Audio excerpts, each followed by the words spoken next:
এতক্ষণ সেই বেলা 1টা থেকে তারা এসেছে।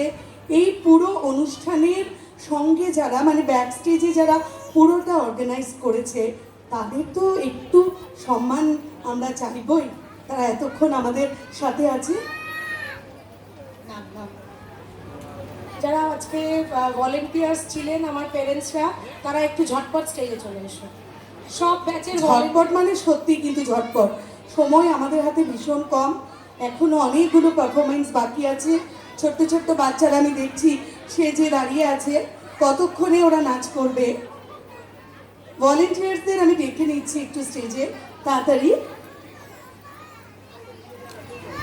আমি বলি নীল বলছে অধৈর্য হচ্ছে, আমি বলছি একদম না। কেন, আমি তো প্রত্যেকের মুখে হাসি দেখতে পাচ্ছি, পুরো দেখতে পাচ্ছি হল ভর্তি, আর যারা আছে সবাই তো আমাদের নিজের লোক।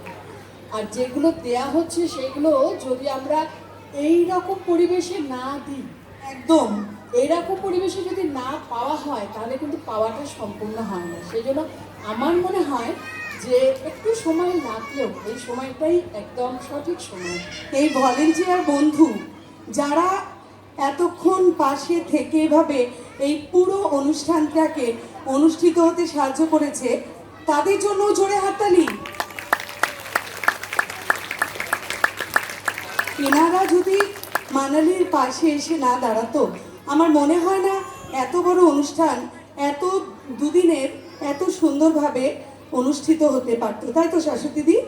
আর আমার মনে হয় মানালি ঠিক করেছিল আজকে কাউকে খালি হাতে বাড়ি ফেরাবে না। একদম।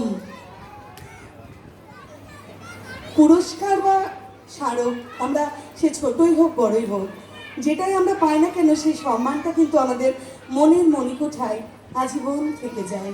বাহ, আর সম্মানটাও মানে খুব সুন্দর যে উপহারটা দেওয়া হচ্ছে। একদম। সেটাও ভীষণ সুন্দর। মা দুর্গায় তো দর্শকরা দাঁড়িয়ে আছে, সংসার করছে, বাচ্চা সামলাচ্ছে এবং ব্যাক স্টেজে এত সুন্দর অনুষ্ঠান অনুষ্ঠিত হতে সাহায্য করেছে।